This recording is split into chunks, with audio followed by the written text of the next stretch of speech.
What's up, Elevation Nation? Happy Fortitude and 15 Thursday. How you doing, Parks? What's up? You notice something different about me? Yeah, you look really dark. I wasn't really at the beach, so. Is that what you're implying? Or the room is really dark? I was implying both. Something new about you. Something new about you. Come a little closer to the camera. Let me see what I'm working with. I didn't hear what you exactly said. The same. Oh, okay. Cool. I got some sun. It was a good Memorial Day weekend. It was fun. It was great. I got this new arm, which is cool. I don't have to touch the microphone anymore to make all those like little feedback noises. So we're elevating the studio, the home studio. JJ is not happy about all this equipment.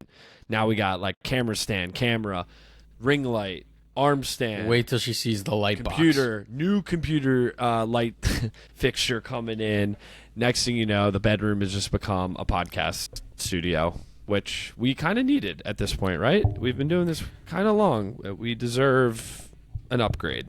It was time for an upgrade. I'm excited. Next couple episodes, you'll see us rolling out some of the new equipment. I think it's going to help significantly with our setup and our podcast, and I'm looking forward to it. And JJ, sorry in advance, but you married into Elevation Nation, so you're stuck with it. She did, and she knows it. She's a big supporter. We wouldn't be here without her, certainly.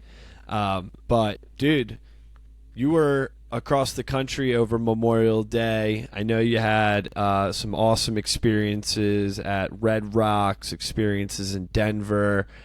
You know, any thoughts right off the bat? Got to hear it. I think it's really special when you get to have friends from high school that you're still really close with.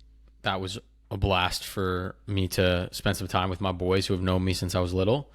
And we did some cool stuff. We went whitewater rafting, which Parker, you know, I absolutely love. It's like my favorite adventure activity. We did it together in Colombia. And I think there's some interesting metaphors with whitewater rafting and our lives right now. So for anyone who hasn't been whitewater rafting, essentially it's you and a bunch of other people that don't know what you're doing, strapped in. You hop into a raft, essentially, and you have a guide, and you go down a river that has rapids and certainly run the risk of falling out. The coolest part to me, though, is you have these guides that know the river like the back of their hands. They know the depths. They know where the rocks under the surface are. They know where you can get stuck, when you get stuck, how to get out of that situation, where you need to paddle towards and where you need to paddle away from. And you're going down, and it's like, how do these guys know all this about the river? You can't even see it, really. It's under the surface. And I think there's some metaphors to life about that. Is as we gain more and more mental fortitude, I think we're getting a better understanding of our own river, our own mind, where the bumps are, what makes us work, how we flow, where there are some rough areas and where there are areas we paddle towards. And unfortunately, in whitewater rafting, many times you miss the line or the direction that your guide wants you to go down, and you end up in a different scenario, and you have to adapt to that situation.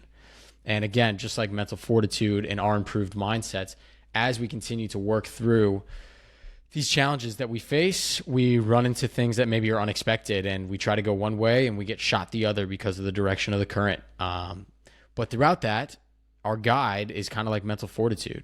It knows how to adapt, knows how to adjust, knows which way we need to go to get unstuck, and how we can handle the next rapids even better. And so I don't know, I guess throughout my experience whitewater rafting, I kept coming back to that concept of mental fortitude and how the guides in this situation were the mental fortitude that was keeping us grounded, keeping us level, keeping us from flipping over. Although I did jump out at the end for fun. And I think that was a great analogy to my trip. You didn't fall out of the raft on purpose? We didn't fall out on purpose. The other Parker and I did jump out on purpose. It was very, very cold, as you can imagine. This was the first week that they allowed rapids, whitewater rafting trips to go out because the snow was finally just starting to melt. So it is freezing cold. So was it like higher because the water? No, it's actually lower because it's just starting to melt. So there hasn't been as much built up over the season yet, melted. There's still so much frozen. So it was very shallow. When we did jump out at the end, I got absolutely railed into a rock, hit me on my butt, but it was a cold plunge. For the experience, we wore wetsuits. Yeah. It was freezing. Oh, wow. It was that cold that you had to wear wetsuits. It wasn't like Colombia. No. Without the wetsuit, we would have died of hypothermia. It was so cold. Oh my God. But a great experience nonetheless, and certainly one I will remember. Fun story about whitewater rafting. We're whitewater rafting in Colombia, Sam and myself, as well as Miles. And fun story, man. That was an exceptional experience, but the guide really didn't speak much English. And when he was like, do you want me to say English or Spanish? We were like, you know what, Spanish. Let's just push ourselves harder. And so, to Sam's point, with whitewater rafting, you hit these rapids and the adrenaline gets going. It gets going. It's pumping. And the guide's screaming, paddle, don't paddle. And it's obviously on Spanish. And, I'm sitting there in the moment and I'm getting my words mixed up. He's like paddling. And I'm like, nah, I'm going forward. He wants me to go backwards. And it got to the point where the guy just yelled at me. And you remember saying that you guys were like, what the hell are you doing, dude? Just listen. It's not that hard. It's, 3 Spanish words you need to know. But it's to the point of like, you're such in the moment of like, holy crap. I am just trying not to fall out or, I'm trying to do my part that like, even like listening to the guy is so hard.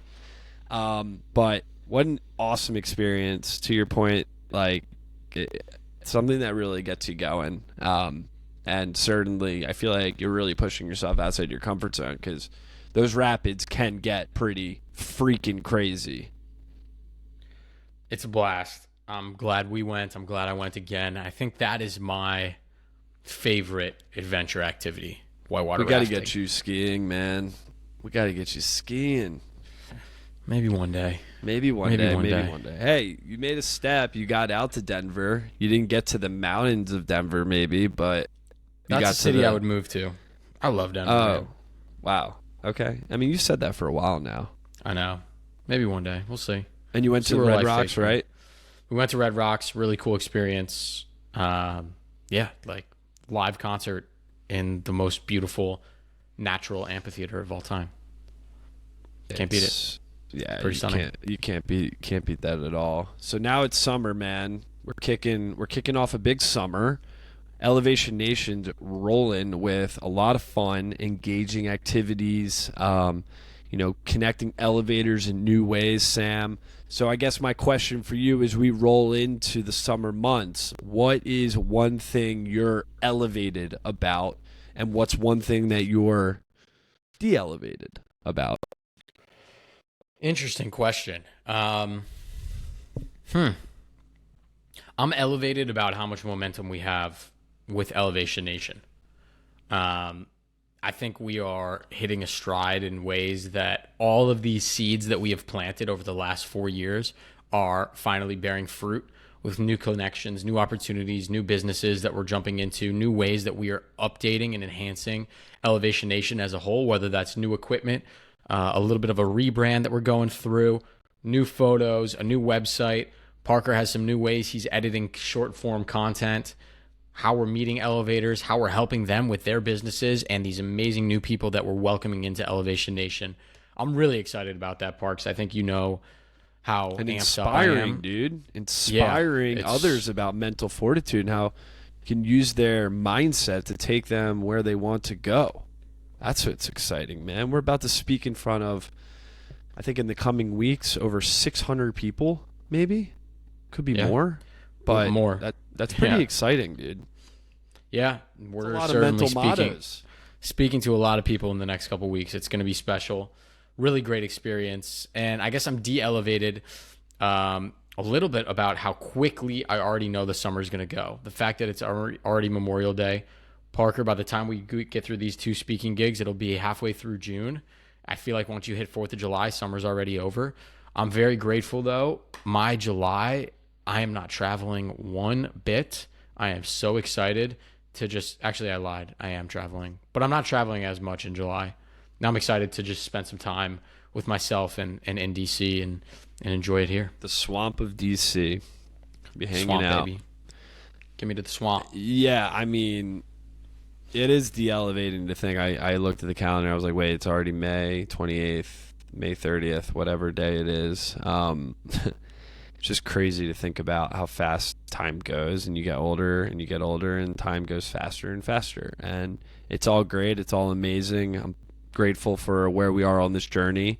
So I think what's elevating me right now, what I'm looking forward to, is continuing to inspire, continuing to elevate, and find new ways to take this thing to the next level. We could have dipped out at any point, and we are inspired more than ever to take this thing to the next level so that we can help others elevate their mindset, help others elevate what it is that they want to accomplish. And that's really fun. And I'm proud of us for being able to find inspiration in times where you and I both know there has been an utmost lack of that. And that takes a lot of mental fortitude to find. So that's what I'm elevating with going into the summer. De-elevating, man. I feel like after the wedding, I've eaten like crap. And maybe that's because I don't have to consider like, oh, I have all these pictures to take anymore. But it's just been traveling and eating like crap. And I think my body's taking a bit of a toll. And it's time to reflect and refocus before the honeymoon, get myself back on track, get back out running, get back to the gym, maybe not suck. Like people sent us like candy and stuff, dude. I'm like JJ, no more candy in this house. Like I eat it all. I'm so bad. It's like, I know you are good with eating candy, Sam, but you don't eat any of it. But for me, there's Kit Kats in that freezer. I'm Bye-bye snacking now. on those bye-bye. Those are gone. Jelly beans, those are gone. Like these Takis, we have leftover Takis from the wedding. Oh my God, so many. And I'm like, stop with this. I need to exercise more mental fortitude on my snacking habits. But once I get that across and we're good, I feel maybe we can get past this moment of de-elevation. I love it. Elevator shout outs this Memorial Day post week. Elevator 132, Jolene Dolene, just launched her own podcast all about transitioning into the real world. Very similar to us, but a little more focus on professional development, how you can really excel in the workplace. We're excited for her as she joins us in this podcast world. Love it. I mean, she's like a content queen, she creates a ton. And I what I say, Sam, every person should have a podcast. But that's a conversation for another day. My guy, AJ Eckstein, Elevator 77, he's taken the leap that many other elevators have taken. He's quit his job in the corporate world and is now going all in on what he's built.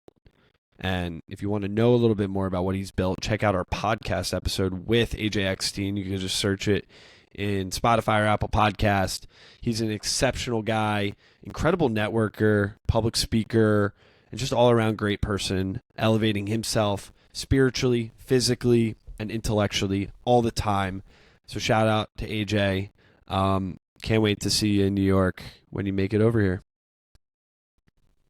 Elevation Nation, we love you. Until next week, peace.